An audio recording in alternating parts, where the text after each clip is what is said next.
उनका ख्वाब है कि वो एक नज़ीर मलियावादी साहब, जो आजम साहब के भी टीचर रहे, मेरे भी टीचर रहे अलीगढ़ मुस्लिम यूनिवर्सिटी में, अक्सर नज़ीर मलियावादी साहब जिक्र करते थे कि आजम साहब का एक ख्वाब है कि वो एक यूनिवर्सिटी बनाना चाहते हैं, और उन्होंने यूनिवर्सिटी बनाकर दिखा दी।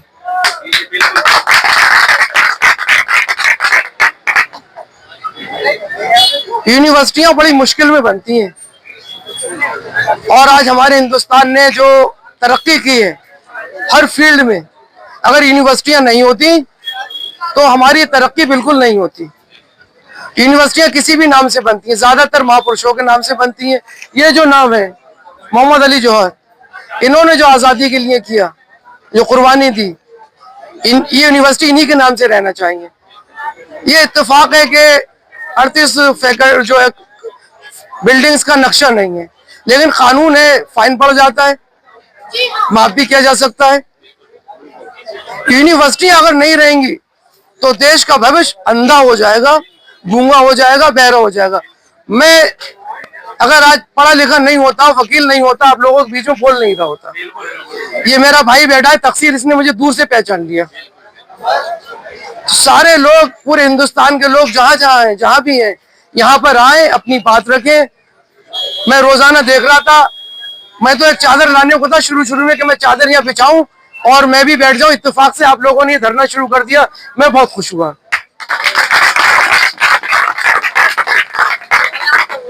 आज पूरा देश जिन हालात से गूंज रहा है, जो चीजें हो रही हैं सबके सामने है। ये कोई सियासी मसला है ही नहीं, कोई सियासी मसला नहीं है। एजुकेशन अगर नहीं मिलेगी सब कुछ खत्म हो जाएगा। रामपुर के लोगों को इसमें शामिल होना चाहिए, आना चाहिए, ज्यादा से ज्यादा है।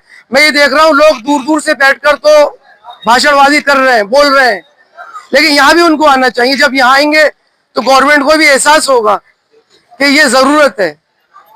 बहुत दूर दूर से लोग बोल रहे हैं, अच्छी बात है, बोल रहे हैं, अपनी जो संवेदनाएं व्यक्त कर रहे हैं। उनके अंदर दर्द है, मेरे अंदर भी दर्द था, तो मैं सुबह का निकला हुआ अपने साथियों को लेकर। परवेज साहब हैं, कयूम साहब हैं, जोहेब साहब हैं, और 3 दिन से मैं प्रोग्राम बना रहा था। मेरे बहुत सारे मुकदमे लगे हुए थे, मैं अपने जूनियरों को सब काम सौंप कर यहाँ आपके बीच में आया हूँ, और इंशाल्लाह ताला आता रहूंगा,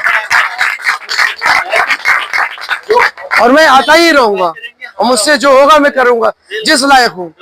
मुझे बेपनाह दर्द हुआ जब ये मैंने सुना कि 38 बिल्डिंग को तोड़ दिया जाएगा, तो फिर यहाँ बचेगा क्या? खंडर हो जाएगा, कुछ भी नहीं बचेगा, यूनिवर्सिटी नाम की चीज नहीं बचेगी।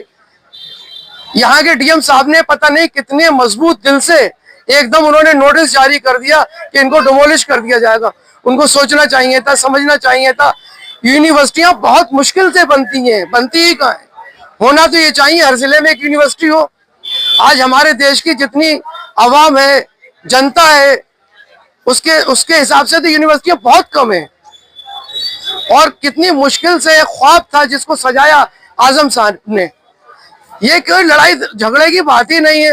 हो सकता है कोई भी किसी से कुछ भी बैर हो, लेकिन पढ़ाई से तो किसी का बैर ही नहीं होता। यूनिवर्सिटियां हिंदू, मुस्लिम, सिख, ईसाई सबके लिए होती हैं, सबके बच्चे पढ़ते हैं, सब तरक्की करते हैं। अमेरिका में मोस्टली 60% स्टूडेंट हिंदुस्तान के हैं। सारा दिमाग मेरे देश का है जो वह काम कर रहा है।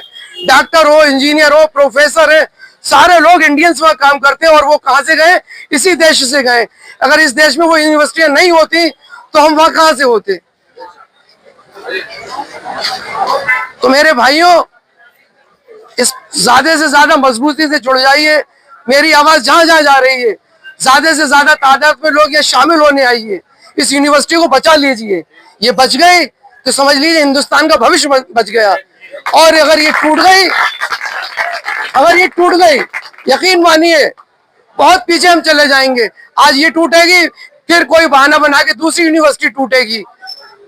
वैसे तो बहुत सारी यूनिवर्सिटियां, तकरीबन 32 यूनिवर्सिटियां इलीगल है अगर देखा जाए तो।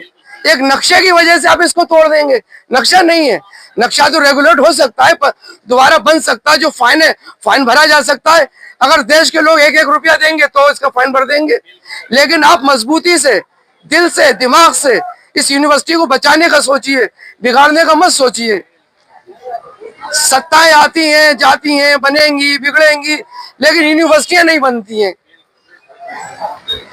रोहिलखंड यूनिवर्सिटी के वीसी केपी सिंह साहब है, इत्तेफाक से वो मेरे हॉस्टल फेलो हैं। मेरी मुलाकात हुई, इतनी खुशी हुई मुझे। देखिए पढ़ने लिखने के बाद लोग कहां से कहां पहुंचते हैं। जब पढ़े लिखेंगे नहीं, पढ़ाई छिन जाएगी, बचेगा क्या। ये एक ऐसा हथियार है, पूरी दुनिया पे आप राज कर सकते हैं, पूरी दुनिया में आप फैले हुए हैं। ऐसा कोई मुल्क नहीं है जहाँ पे हिंदुस्तान के स्टूडेंट काम नहीं कर रहे हैं। तो मेरी यही रिक्वेस्ट है कि इसको बचाइए, आप लोग आइए, और मेरी गवर्नमेंट से रिक्वेस्ट है इसको ना तोड़ें, जो भी कानूनी रास्ता निकल सकता है निकालिए, इसको बचा दीजिए। बस मैं ये अपनी बात खत्म करता हूँ। क्या नाम है आपका? मेरा नाम शाहीन जमाल एडवोकेट है। मैं संभल से आई हूँ। आज यहाँ पर रामपुर आने का मौका मिला क्योंकि अली जौहर यूनिवर्सिटी को के जो छात्र हैं उनके समर्थन में मैं आज यहाँ पर आई हूँ। और मुझे न्यायपालिका पर और हाई कोर्ट में जो इसके लिए अपील पड़ी हुई है, तो उस पर बहुत उम्मीद है, भरोसा है कि इंशाल्लाह हमारी जौहर यूनिवर्सिटी पर अच्छा फैसला आएगा और हम इनके समर्थन में हैं। और मैं यही कहना चाहती हूँ कि सारे जहां से अच्छा हिंदुस्तान हमारा, हम बुलबुलें हैं इसकी, ये गुलसिता हमारा।